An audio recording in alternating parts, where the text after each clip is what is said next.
Salut à tous, c'est Romain, bienvenue sur ma chaîne YouTube. On se retrouve aujourd'hui pour le débrief du match entre la France et le Chili qui se jouait aujourd'hui au stade Vélodrome. Mais avant toute chose, n'oubliez pas de mettre un gros pouce bleu en bas de cette vidéo, à vous abonner, ça me ferait extrêmement plaisir. La composition de cette équipe de France, et là on a une équipe qui me plaît beaucoup plus que face à l'Allemagne. On va en parler très brièvement de l'Allemagne. Mais on commence avec Maignan dans les buts, Saliba et Konaté en défense centrale, Hernandez, Théo et Klose en défenseurs latéraux, Tchouaméni, Fofana et Camavinga en milieu et Kolo Muani, Giroud et Mbappé en attaque. Donc je voulais revenir assez rapidement sur l'Allemagne, un match nul où on n'a rien montré, où on avait une mauvaise défense, un mauvais effectif, une équipe que j'ai pas du tout aimé, je le sentais dès le début du match, c'était pas une belle composition. Là, on commence avec une composition qui me plaît énormément, en tout cas cette défense me plaît énormément. Vous allez voir que, bon, ça ne paye pas tout de suite, mais bon, c'est une équipe qui me plaît beaucoup plus, une attaque très forte aussi. Kolo Muani, j'aurais plutôt mis Dembélé, mais il va me faire taire aussi, on en parle tout de suite dans le débrief. Et du coup, c'est un match qui commence très difficilement, 6ème minute, on se prend déjà un but. Voilà, on a du mal à rentrer dans nos matchs en ce moment, malgré une défense qui est vraiment incroyable, je la trouve vraiment magnifique. Chaque joueur est vraiment très bon dans son équipe en championnat, mais là ensemble, ça marche pas trop, en tout cas sur ce début de match. On a des Français qui sont encore endormis, et voilà, on se fait réveiller très vite, on se prend un but dès cette 6ème minute, donc ça fait mal. Et on va tenter de se réveiller juste derrière, malgré la blessure de Klose qui va faire du mal, et un peu plus tard celle de Camavinga aussi, ce qui est dommage.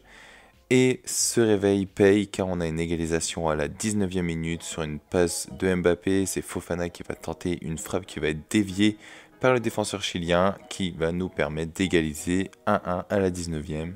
Et on va enchaîner 26ème minute, un très beau but sur une récupération de Fofana, encore lui qui écarte sur Hernandez, qui va prendre son temps et faire un magnifique centre. Il l'a juste pile sur la tête de Kolo Muani qui trompe le gardien 2-1. Et franchement, ça fait plaisir pour Kolo Muani parce qu'il avait du mal ces temps-ci au PSG. Et là, ça fait plaisir. Et la 45e minute, juste avant la mi-temps, belle action, mais malheureusement Mbappé rate. Il n'est pas trop dans son match, il a eu que 2 occasions dans ce début de match, mais franchement, là, ce qu'on retient d'Mbappé sur ce match, on va en parler un peu après, c'est vraiment qu'il a du mal. Voilà, sur les 2 matchs, c'est vrai qu'il est serré à chaque fois par 3 joueurs minimum, donc c'est vrai que c'est pas facile pour lui. Et c'est pas facile non plus pour la France qui, dès cette reprise, voilà, se fait des frayeurs sur l'énorme tête en poteau de Vargas. Et ça enchaîne sur un match qui est assez plat, il y a des occasions, mais franchement, il y a beaucoup de jeux qui se fait dans le milieu, donc voilà, c'est assez plat jusqu'à 73e minute où Kolo Muani nous fait un festival sur le côté gauche et passe en retrait pour Giroud qui met un plat du pied dans le but, et ça fait plaisir. 3-1 pour l'équipe de France, Kolo Muani qui se réveille sur ce match et franchement ça fait plaisir. Malheureusement, en 81e minute, le Chili réduit le score 3-2, c'est un très beau but, hein, une récupération chilienne et une grosse frappe. Maignan ne s'étend pas assez, il est trop court pour toucher le ballon, et très belle frappe assez loin.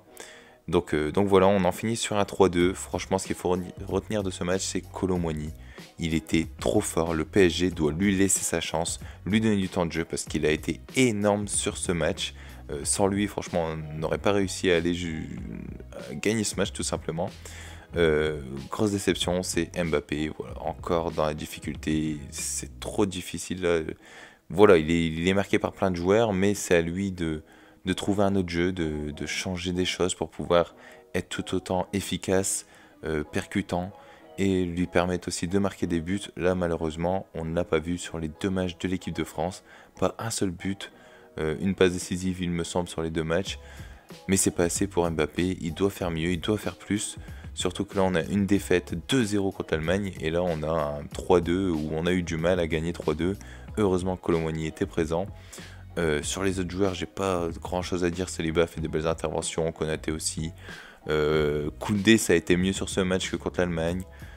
Voilà, sinon Fofana aussi, c'était un bon match. Mais voilà, le seul que je retiens vraiment, c'est Kolo Muani. Donc voilà, merci à Kolo Muani.